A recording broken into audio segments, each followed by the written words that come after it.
जो 5 मंत्र बोले जाते हैं।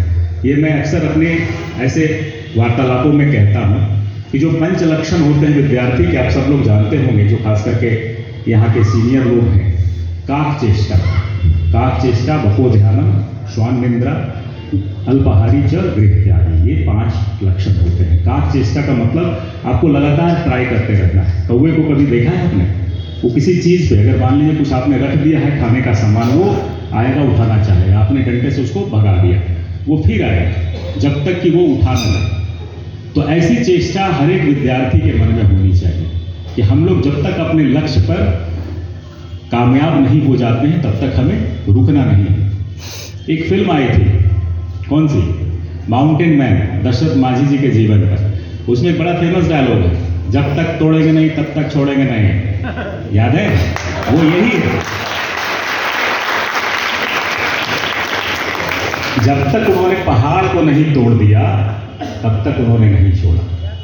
तो ये काक चेष्टा हमारे अंदर होनी चाहिए कि जब तक हम अब जिस चीज को भी लक्ष्य बनाएं, आपका लक्ष्य छोटे से छोटा, बड़े से बड़ा हो सकता है। हो सकता है यहाँ बच्चा कोई जो बैठा हुआ है वो देश का अगला राष्ट्रपति बने, अभी नहीं, 40 साल 50 साल के बाद। कोई प्रधानमंत्री बन सकता है, कोई बढ़िया टीचर बन सकता है, कोई IAS IPS बन सकता है, कोई पुलिस दरोगा बन सकता है, कोई BDO CO बन सकता है। तो अपने लक्ष्य का निर्धारण करिए और उसके प्रति आप सजग हो जाइए, लगातार प्रयास करिए। दूसरा है बकोध्यानम। बकोध्यानम क्या होता है? कोई बता सकता है बच्चा? एनीवन? बताओ बेटा, बोलो वहीं से। जिस प्रकार चीज पर ध्यान देकर करता है उसी प्रकार हम लोग पढ़ाई। बिल्कुल सही, बिल्कुल सही।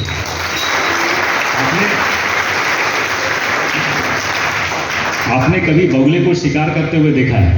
वो एक पैर पर, पानी के किनारे अक्सर वो एक पैर पर खड़ा रहता है और देखता रहता है। जैसे ही मछली आती है पकड़ लेता है। तो हमारा ध्यान भी उतनी ही एकाग्रता के साथ होना चाहिए कि हमारे पास जो भी कुछ सीखने के लिए या पढ़ने के लिए या आगे प्रयोग करने के लिए आए, उसको आपने पकड़ लेना है।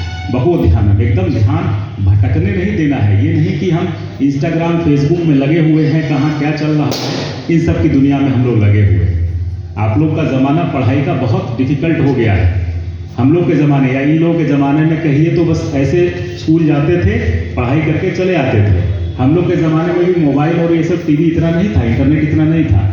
हम लोग, अच्छा आपको पता है, हम आपके जैसे प्रिविलेज नहीं रहे। हमारा स्कूल जो है सेंट बोरियालिस कहलाता था। सेंट बोरियालिस का मतलब समझते हैं? जहाँ बोरा बिछा के पढ़ाई होती है। हमारे स्कूल का नाम लेंगड़ा स्कूल कहा जाता था। सरकारी विद्यालय था, लेंगड़ा स्कूल इसलिए कहा जाता था कि हमारे जो हेडमास्टर थे वो एक पैरों से विकलांग थे और वो घोड़े पे चल के आते थे। तो उनके नाम से डिमीन करने के लिए, हतोत्साहित करने के लिए लोग कहा करते थे कि अरे तो लेंगड़ा स्कूल के विद्यार्थी है।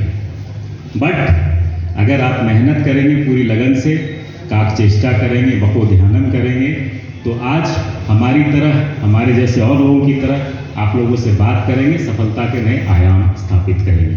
मुझे नहीं पता कि हमारे समय के उतने सारे लोग क्या कर रहे हैं आज, लेकिन उस लेंगड़ा स्कूल में, उस सेंट बोरियालिस स्कूल में पढ़ने वाला छात्र आज आपके सामने है। तो आपको ये चेष्टा करती रहनी होगी। तीसरा आता है श्वान निद्रा। श्वान निद्रा जो है वो इसलिए कि आपको सचेष्ट रहना है, सतर्क रहना है।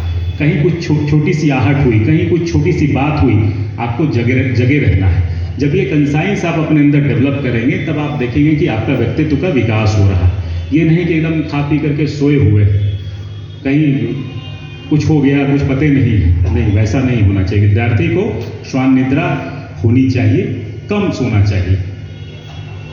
चौथा क्या होगा? अल्पाहारी। अल्पाहारी जो है वो क्यों होना चाहिए?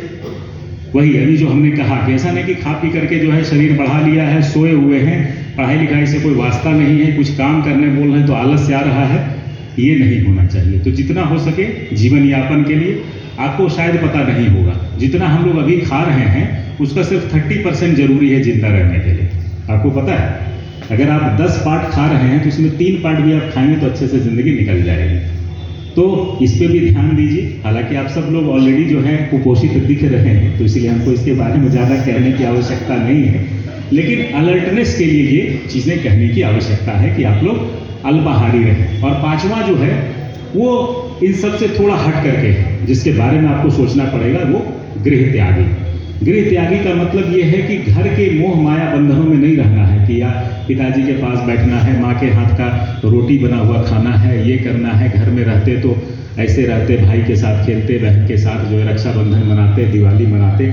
ये मोह जब तक आपका नहीं टूटेगा, आप अपने जीवन में आगे नहीं बढ़ पाएंगे। और गाँव में भी कहावत है कि बेटा और लोटा जितना बाहर घिसता है उतना चमकता है। तो यहाँ पे बेटा नहीं बोल रहे हैं, संतान की बात कर रहे हैं। बेटियाँ भी उतनी ही इम्पॉर्टेंट है। तो जितना आप घिसेंगे बाहर, जितना आप ज्ञान अर्जन करेंगे विद्यार्थी के रूप में, हम लोग राजेंद्र बाबू के आदर्शों को उतना अच्छे से पालन कर सकेंगे। बाकी यहाँ पे बच्चियाँ भी हैं और इन सब के लिए हमारा स्पेशल प्रोग्राम आवाज़ 2 चलता है। आप लोगों ने आवाज़ 2 के बारे में सुना है? नहीं सुना है? बहुत बढ़िया, आज सुन लीजिए। आवाज़ 2 एक ऐसा प्रोग्राम है जिसमें हम लोग जिला पुलिस की तरफ से चलाते हैं। एक हेल्पलाइन नंबर होता है, उस हेल्पलाइन नंबर का मोबाइल तो जरा, उस हेल्पलाइन नंबर को अगर आप डायल करेंगे तो उसमें जो है आपको आपके ही महिला एक एसआई मिलेगी जो आपकी समस्याओं को सुनेगी। हम हेल्पलाइन नंबर आपको बता देते हैं, जो लिख सकते हैं लिख लीजिए